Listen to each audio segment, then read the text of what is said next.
Bir zamanlar uzak bir krallıkta, görkemli bir sarayın yakınlarında, karanlık bir ormanın derinliklerinde bir büyücü yaşardı. Bu büyücü, krallığın en zeki ama en zalim büyücüsü olarak bilinir ve insanların kalbinde korku uyandırırdı. Büyücü, karanlık sanatı kullanarak güç elde etmeye çalışırken, onun gücüne karşı koyabilecek kimse yoktu. Halk, büyücünün öfkesinden korkar ve onun sınırlarına girmekten çekinirdi. Bir gün, genç ve yakışıklı bir prens ormanda avlanırken, yanlışlıkla büyücünün gizli tapınağına girdi. Prens, bu gizemli yeri keşfetmek için içeri adım attığında, büyücü tarafından yakalandı.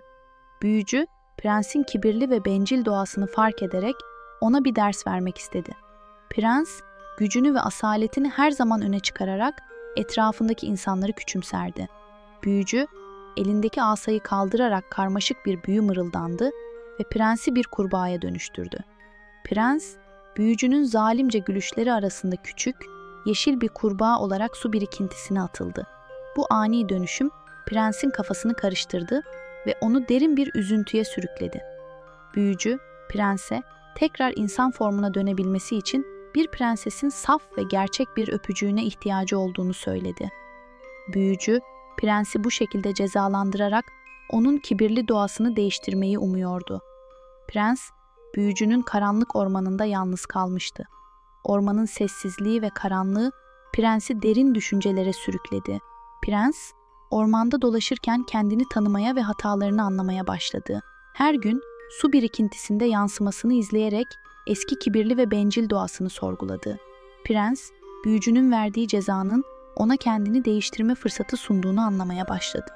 Ormanın derinliklerinde prensin hayatı değişirken sarayın yakınlarındaki bahçelerde bir prenses yaşamaktaydı. Bu prenses, güzelliği ve zarafetiyle krallığın en çok sevilen kişilerinden biriydi. Ama derin bir yalnızlık içinde boğuluyordu. Prenses, halkına karşı merhametli ve adil olmasına rağmen kalbindeki boşluğu dolduramıyordu. Onun yalnızlığı, içindeki sevgiye ve anlayışa ulaşacak birini aramaktan kaynaklanıyordu. Bir gün, prenses, sarayın bahçesindeki büyük ve görkemli bir çeşmenin yanında ağlıyordu. Gözyaşları, çeşmenin berrak sularına karışıyordu. Prenses, kalbindeki acıyı ve yalnızlığı hissediyordu. Onun üzüntüsü, krallıkta yankılanıyordu. Fakat kimse prensesin acısını gerçekten anlayamıyordu. Prens, kurbağa formunda ormanda dolaşırken prensesin ağlama sesini duydu. Bu ses, prensin kalbinde bir yankı uyandırdı ve ona doğru yönelmesine neden oldu. Prens, kurbağa olarak prensesin yanına yaklaştı ve ona yardım etmek istedi. Prenses, gözyaşlarını sildi ve bu küçük, sevimli kurbağayı görerek biraz olsun rahatladı. Prens, prensesin üzüntüsünü anladı ve onunla vakit geçirmeye başladı. Her gün prenses çeşmenin yanına gelir ve kurbağa prensle konuşarak üzüntüsünü paylaşırdı. Kurbağa prens, prensesin kalbinde yavaş yavaş bir yer edindi ve onun en yakın dostu oldu. Prenses, kurbağaya olan sevgisini fark ettiğinde bu sevginin ne kadar derin ve saf olduğunu anlamıştı. Prens, prensesin üzüntüsünü hafifletmek için elinden geleni yapıyordu. Onun dostluğu, prensesin yalnızlığını hafifletmişti. Prenses, kurbağa prensin yanında kendini güvende ve huzurlu hissediyordu. Onların dostluğu zamanla güçlü bir bağa dönüşmüştü. Günler, haftalar geçti ve prenses ile kurbağa prens arasındaki bağ güçlendi. Prenses, kurbağaya olan sevgisini fark ettiğinde bu sevginin ne kadar derin ve saf olduğunu anlamıştı. Bir gün prenses kurbağayı ellerine alarak onu öpmeye karar verdi. Prensesin dudakları kurbağanın üzerine değdiğinde büyü kırıldı ve prens eski yakışıklı formuna geri döndü. Prenses şaşkınlık ve sevinçle doluydu. Prens ona başından geçen her şeyi anlattı ve bu dostluklarının nasıl büyülü bir sevgiye dönüştüğünü açıkladı. Prenses, prensin gerçek kimliğini öğrenince daha da mutlulukla doldu ve birbirlerine olan sevgileri daha da derinleşti. Prens, prensesin yardımıyla krallığa geri döndü ve halkına olan sorumluluklarını yeniden üstlendi. Prenses, prensin yanında durarak ona destek oldu ve birlikte krallığın refahını sağlamak için çalıştılar. Halk, prensin dönüşünü büyük bir coşkuyla karşıladı ve prensesin sevgi dolu kalbine hayran kaldı. Prens ve prenses birlikte mutlu bir hayat sürdüler ve krallıkta barış ve huzur hakim oldu. Onların sevgisi, büyünün bile alt edemeyeceği kadar güçlüydü ve krallıkta nesiller boyunca anlatılan bir efsane haline geldi.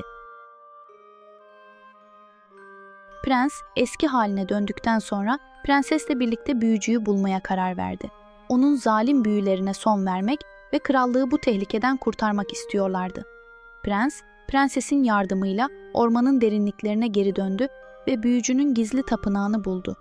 Birlikte büyücüyü alt etmek için bir plan yaptılar. Büyücü, prensin geri döndüğünü görünce şaşkına döndü. Ancak prensesin saf sevgisi ve cesareti sayesinde büyücü yenildi ve krallıktan sonsuza dek sürüldü.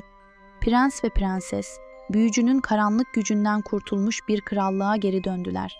Prens ve prenses, krallığa döndüklerinde halkın sevgisi ve coşkusuyla karşılandılar. Onların zaferi, halkın umudunu yeniden canlandırdı ve krallıkta barış ve huzur hakim oldu. Prens, krallığını adalet ve merhametle yönetti, prenses ise halkına sevgi ve şefkatle yaklaştı. Krallık, prensesin ve prensin zaferini büyük bir coşkuyla kutladı. Prens ve prenses birlikte mutlu bir hayat sürdüler ve krallıkta barış ve huzur hakim oldu. Onların sevgisi, büyünün bile alt edemeyeceği kadar güçlüydü ve krallıkta nesiller boyunca anlatılan bir efsane haline geldi. Prens ve prenses evlendikten sonra birlikte birçok macera yaşadılar. Onların sevgisi ve bağlılığı her geçen gün daha da güçlendi. Prens ve prenses birlikte krallıkta barışı ve refahı sağlamak için çalıştılar. Halk onların adaletine ve merhametine hayran kaldı.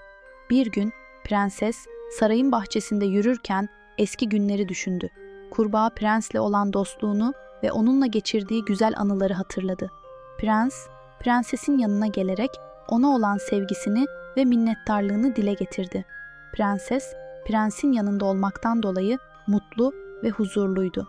Krallık, prensesin ve prensin sevgisiyle büyüdü ve gelişti. Onların hikayesi, krallıkta nesiller boyunca anlatılan bir efsane haline geldi. Prens ve prenses sonsuza dek mutlu yaşadılar ve krallıkta barış ve huzur hakim oldu. Onların sevgisi, büyünün bile alt edemeyeceği kadar güçlüydü ve krallıkta nesiller boyunca anlatılan bir efsane haline geldi. Ve böylece kurbağa prens ve prenses sonsuza dek mutlu yaşadılar.